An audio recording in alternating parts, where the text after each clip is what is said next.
All right, welcome back everybody. This is part two of saving money on new construction homes.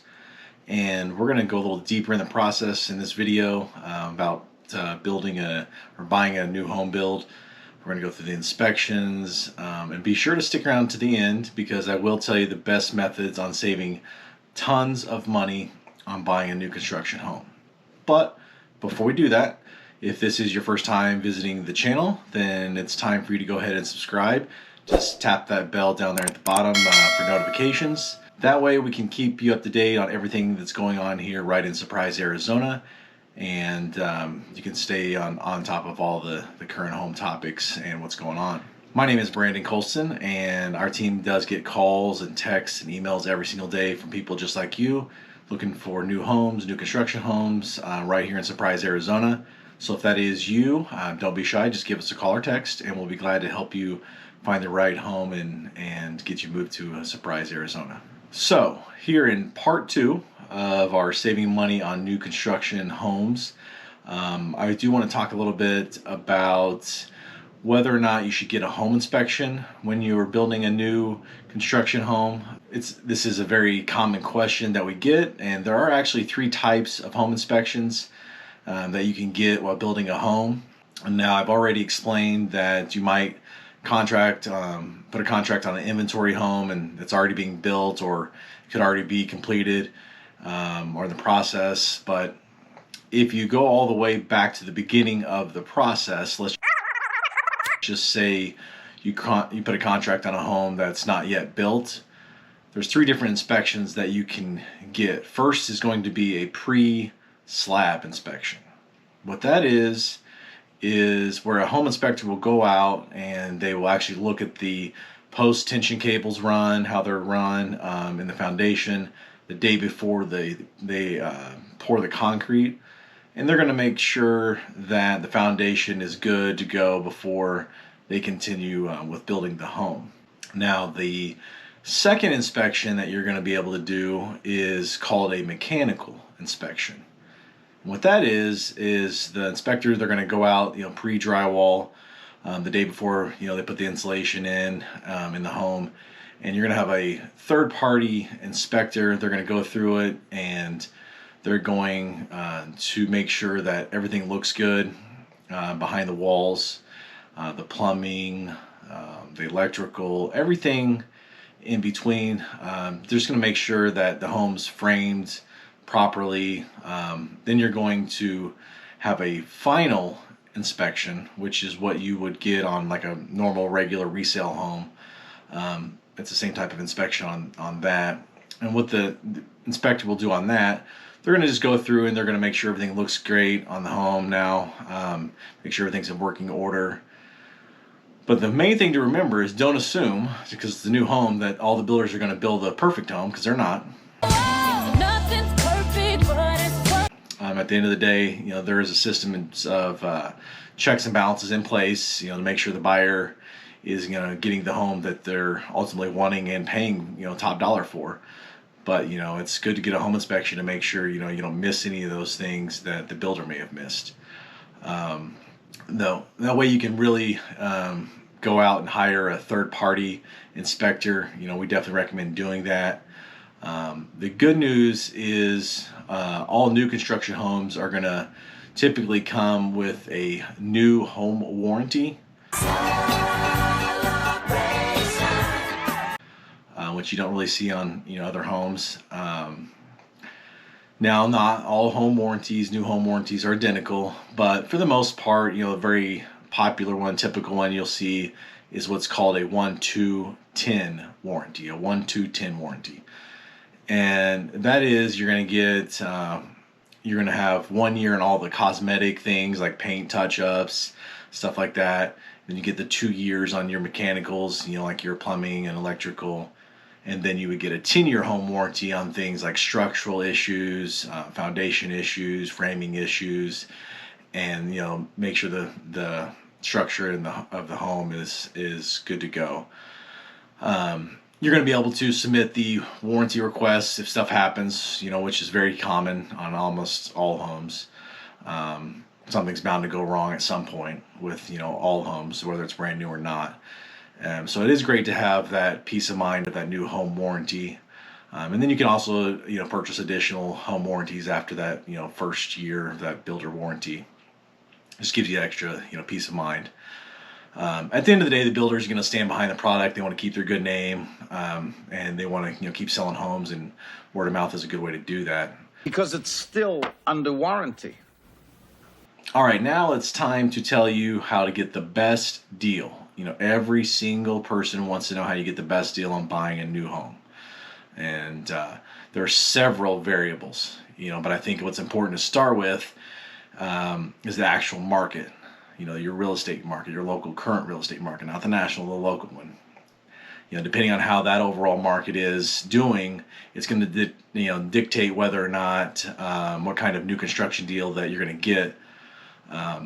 For example, a couple years ago when the inventory was good, these builders were selling the homes quickly. At the end of the day, you just walk in and the price was the price. They weren't going to negotiate because they were just flying off the shelf. People were having to do drawings and waiting for just to get the home for 9 or 10 months. I mean, it was slammed. They weren't negotiating. They weren't offering any incentives.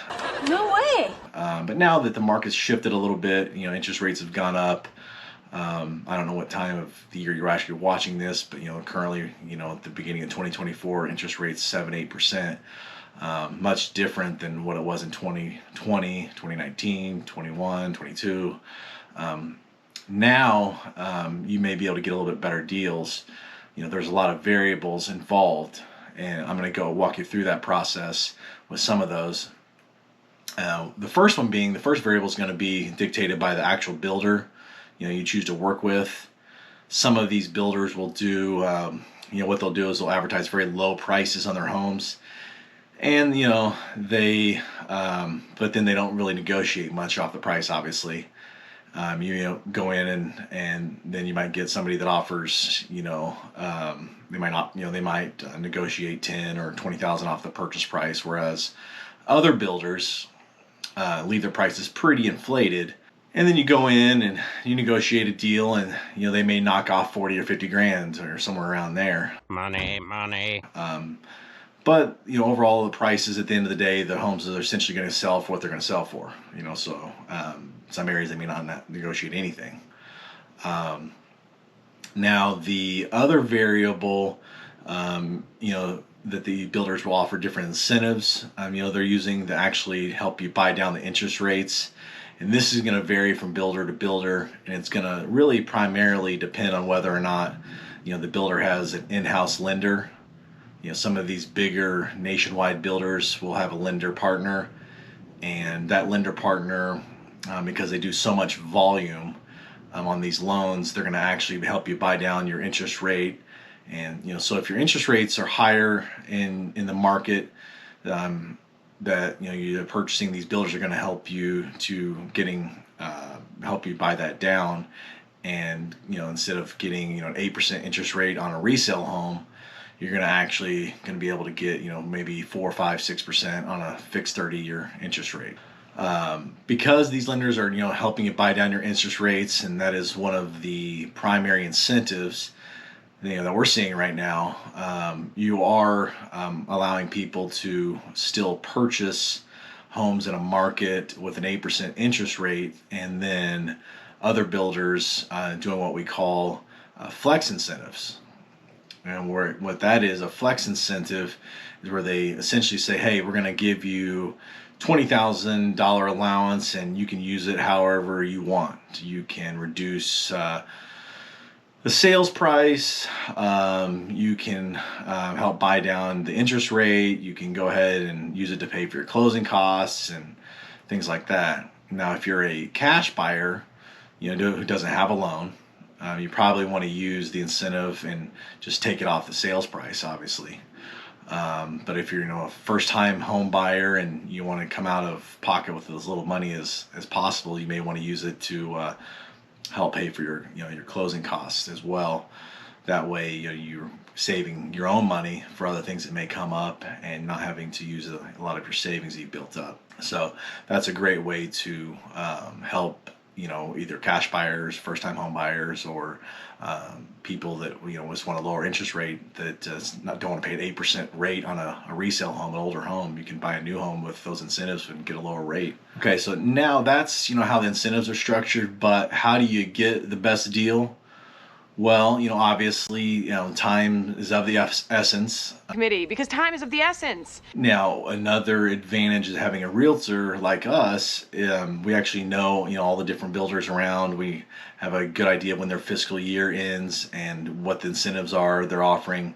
So, that way you're ultimately going to, that's going to be your ultimate hack that leads you to getting the best deal. So, let's just summarize overall the process of actually buying one of these new construction homes. It's actually overall, it's pretty exceptionally easy. Oh, easy. From the time that you actually decide which builder you want to build the home, and you identify the home and the lot and the area you're wanting to build on, you put the earnest money down, and then you sign a contract with the builder. And then from there, it's just waiting game. Really, you're just waiting around. Boring. It seems like there'd be a lot involved in the process, but if you're building from scratch, yes, you're going to have to go to the design center and you're going to have to pick out several different things, everything you want that they offer, and some any upgrades that you want. That could be definitely time consuming, depending on who you are.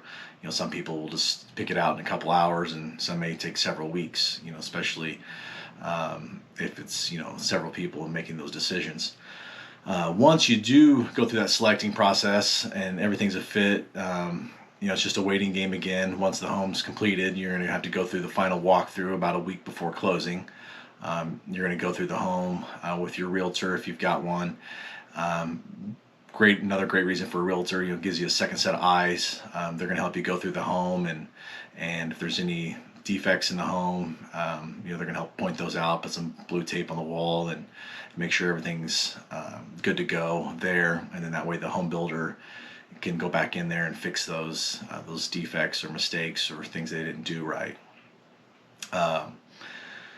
So then after that, you're gonna have your closing, and during this time, when you get a final inspection as well, you would turn that report over to the builder, and then they would go through and close the home. And then if you're getting a loan on that, and then you go to the escrow company or title company, and you're going to go through that process and sign the paperwork, and then get the keys to the new home. And really, it's that simple.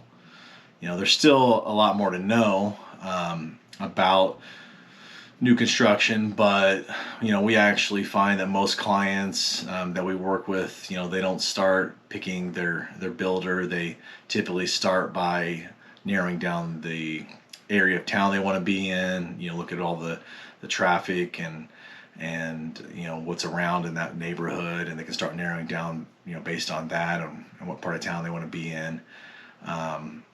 The good thing with that is you can watch our top 10 surprise suburbs video of the neighborhoods of these subdivisions, and that way if you're thinking about making a move here and you want to buy new construction, you kind of get a better idea of what subdivisions and what's around them. You definitely just give us a call or text, shoot us an email, and we can kind of give you a map tour, a video tour, answer any questions you have about neighborhoods, locations, what's around. And that way we can ultimately make the move to Surprise as smooth as possible for you. So thanks for watching the video. Have a great day.